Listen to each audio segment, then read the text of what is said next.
Welcome to the Achieve Results Now podcast, the podcast that gives you immediate actions you can take to start seeing life-shifting results now. Hey, everybody, welcome to the Achieve Results Now podcast. This is Mark Cardone and Theron Feidt. So I wanted to start this episode speaking as quickly as I possibly could, like micro machine speed, but I don't have the ability to do it. We are talking about quick wins, speed wins today, and really about closing the gap between when we have an idea and when we execute on it. Yes. And this is something that if you're a perfectionist, this is difficult. This is going to be a little painful for you, but it's going to be a podcast that you need to listen to. And being a perfectionist or wanting excellence and all of those things are, I think, certainly are not a bad thing. However, it can give you paralysis because you have the paralysis of analysis. You think too much. That's part of that procrastination, and then you don't get things done. And let's say you had a great idea, then a week later, somebody else has that same idea and they executed on it. You're like, oh, I missed it, and that keeps on happening to you. I know that has happened to me in the past until I really worked on developing this concept. Not that I have it down, but I am way better on it than I used to be. And the other group that I think this is great for, because I was thinking about myself when I saw this, is the group of people who have 1,000 ideas and their idea list ends up a mile long of things that they say, I'm going to get to that eventually. We're also going to talk about how to narrow that, because not every idea needs to be executed on. Believe it or not every idea you have is gold. Really? Some of them are, and the gold ones should get quick execution, but some of them can go into a file folder, and if you ever get bored, you can work on them. We're going to talk about that too. So I'm very excited about this episode because I think it hits a lot of different people. Yeah, that's good. But let's get into action step. Let's get right into it. Action, because we are talking about quick wins. So let's get right into it. Action step number 1. 24-hour micro action. I love this. The goal is to prevent that kind of idea decay. We've talked about idea decay on podcasts before, but it's about kind of that we're excited, we have it, and then we wait and it goes away.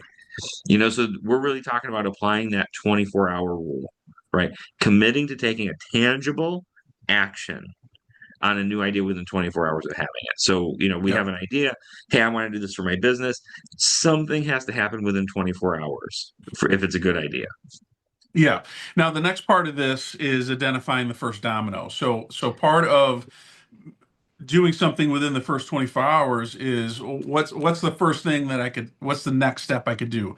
Is there a call? Is there an email? Is there somebody I need to talk to? What is that first thing to get things rolling? Instead of trying to flush out the whole concept of your idea. And the problem with that is your idea is going to change. It's going to evolve, and you're going to start in one direction and then realize that there's a better direction. So it's important that you're not, again, thinking too much about it. But what's that first step, that first domino that's going to get the thing rolling? And then the perfectionists are going to hate this, but it's avoiding the research trap. Yeah. Right. The research trap is real. The amount of time we can spend, so people say AI makes us more effective. I think it can make us more effective. Yeah. But I think the other thing it can do is it can really decay our ideas, because we can say, hey, I have this idea, and then we can spend a day or two, in AI and in the internet, looking into figuring out the best way to do it, and all under the premise of I'm making it great before I do it, right? Yep. That analysis paralysis is real in this. And yes, I think anything worthwhile, if you want to eat better, I think there's a lot of good information out there on what the right foods are for your body type and all that. But I think you can just start by having a glass of water and a salad. I don't think you have to research that. I can almost guarantee a glass of water and a salad will be healthier than the Big Mac you were going to eat at lunch anyway. So just avoid it. Still research, do research, but not to the point where it holds you back. Yep. So that's real good. Now, step 2, this is a leverage point that, again, talking about perfectionists, and something that I had a lot of trouble with, is the leverage of doing it badly, the do it badly rule. And now, obviously, there's a little caveats to this, is, certain things with marketing and branding and things like that, Obviously, you have to be careful of that. You don't want to all of a sudden, hey, I got an idea. I'm going to change everything to yellow, and then it doesn't fit into your brand. So that's not what we're talking about. But this is more of those ideas that you have. You want to start a class, you want to do this, whatever it is don't think of version 1.0, think of version zero point 0 or zero point 0.01, so um, that way you're getting it started, so a start of something that's not great at first, as long as it's not going to have super big consequences, like for instance, if I'm going to do a change at the dojo, I'm going to introduce it to my black belts first. I'm not going to try it out on somebody brand new, Yeah. and so you have to be smart about that, but it is about trying different things. It is, and I think when we talk about that, I like that example you used about starting a class, okay? Hmm. Because I think that's a very big thing that would Yeah. terrify a lot of people. Yep. So I'm not saying this because I'm saying everyone should start a class, but I'm saying I want to use this as an example for what I'm going to call lowering the barrier of entry, right? Yep. Because when we think about starting a class, we think, okay, like it's a big thing, right? Like that, like I'm going to start a class. We need to lower the stakes a little bit. And then, we could say, well, geez, could you just teach one person? Yep. Defining Hmm. what success is, right? Or what action is even, right? Is very important. Can I teach one person? Can I take a friend out to coffee and talk Yep. to them about and kind of teach them the thing? Can I text that friend a bunch of Hmm. times and explain what I want to teach in the class and see if they're even interested in it? Yeah. There's a lot of different um iterations of the thing you're going to Yep. do. Is your tomorrow workout upper body, or could it just be 5 push-ups, right? Hmm.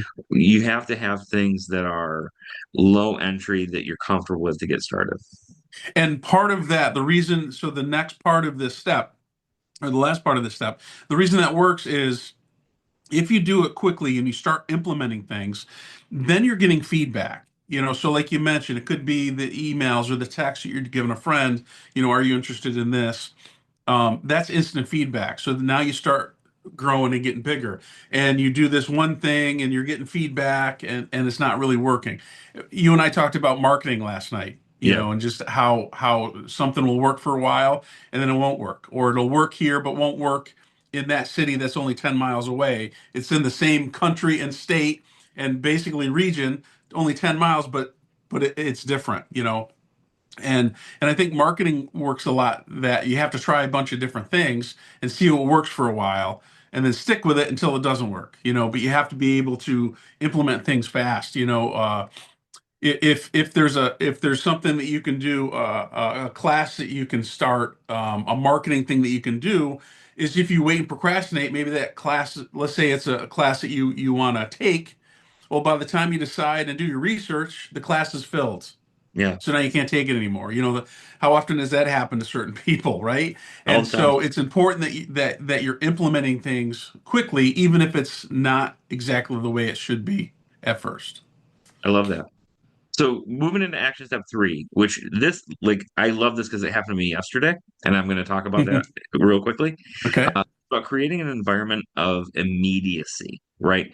And I start this with what I like to talk about is the 2-minute entry, the 2-minute rule, right? If the setup for the thing that you want to do is going to take you more than 2 minutes, the mental effort it's going to take for you to start doing it becomes exponentially higher. And the story I'm going to tell quickly, I promise. So we're redoing some stuff in our basement, and I have a treadmill down there that I use every morning. And I moved it from one spot of the basement to the other. Okay. Hmm. That treadmill's great because I get on it, I hit 3 buttons, and it starts going.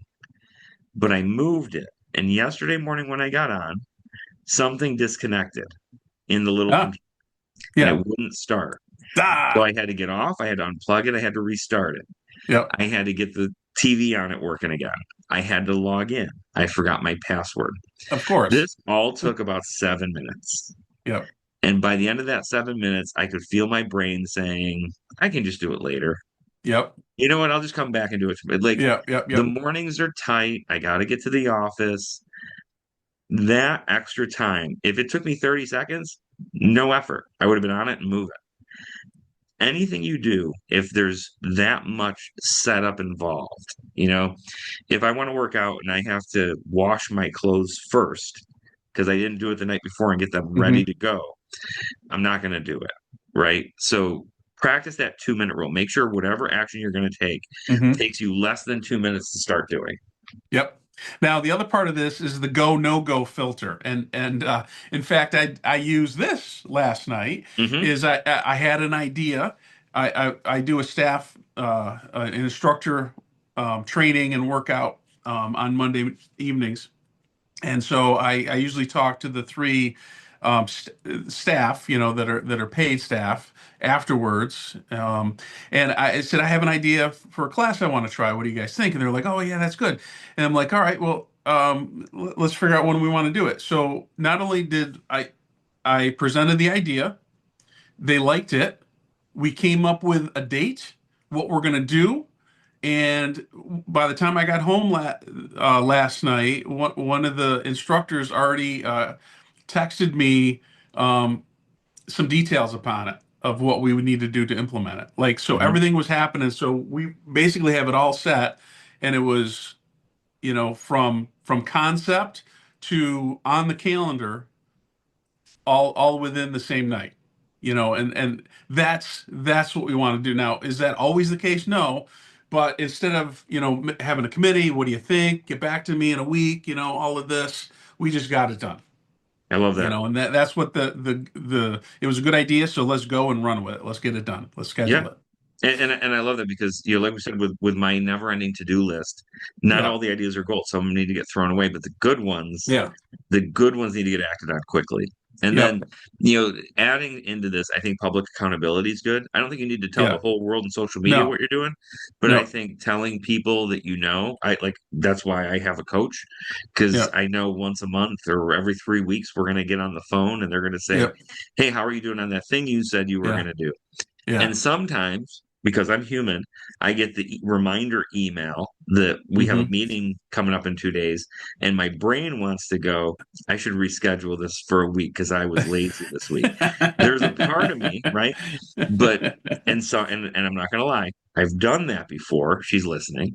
But but that accountability partner will help you make more progress, not be perfect, but Yeah. they will help you make more progress. Tell someone at the office, just ask me every day how my push-ups are going. Every day, Right. ask me, Yep. right? Yep. And tell them you'll buy them coffee for doing that, or you'll Yep. return the favor. But accountability partners, public accountability is so important. But just to wrap on that, it's like this podcast. You Yeah, and I are committed to recording once a week. Now, it does happen that things come up. It could be weather. Last week my it was camera, right, technicalities. But out of the 52 weeks we have, we take two or three because they're vacation weeks off. And then so we're down to 49 to 50 weeks, and then from there we might miss maybe four the whole year. Um, so I mean, we're really consistent. I mean, if you yeah, think about it, we're yep, very consistent. However, I'm not going to speak for you, but speaking for me, if I was doing this alone, I could easily make excuses. Now I can't do it today. I'll just do it tomorrow, and then tomorrow turns into the next day, and then something happens and comes up. But us, because you and I are committed that we're not going to cancel unless something major. We're not going to cancel because we need to sleep in. That's right. just not a thing with us, right? I'm It's got to be sleepy. right. I'm sleepy. It's got to be something that came up, and that's where that accountability partner, to put a wrap on your last part. That's one of the keys to being consistent along with achieving goals. And I like that because an accountability partner is going to give you crap when you miss a week. Like Yeah, they're there to make sure you missed a week. right. Right. I I know. And that's the Yeah, worst part.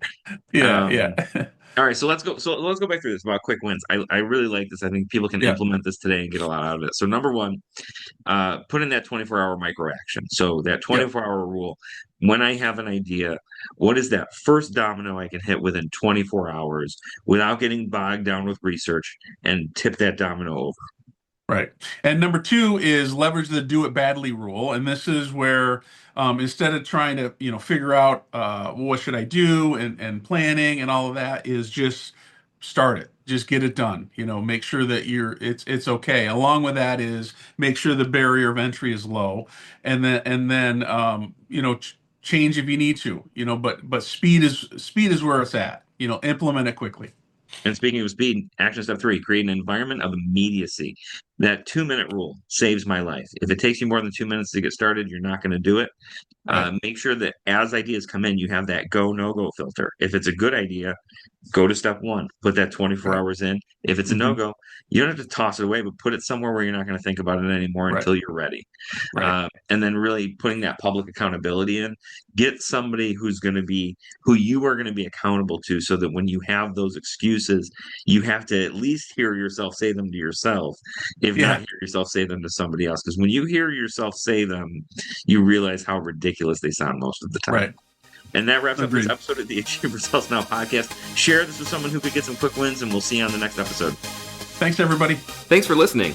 Hop over to our website at www.achieveresultsnow.com to get your free copy of our book, Ignite Results, 4 specific daily actions to help you achieve results now.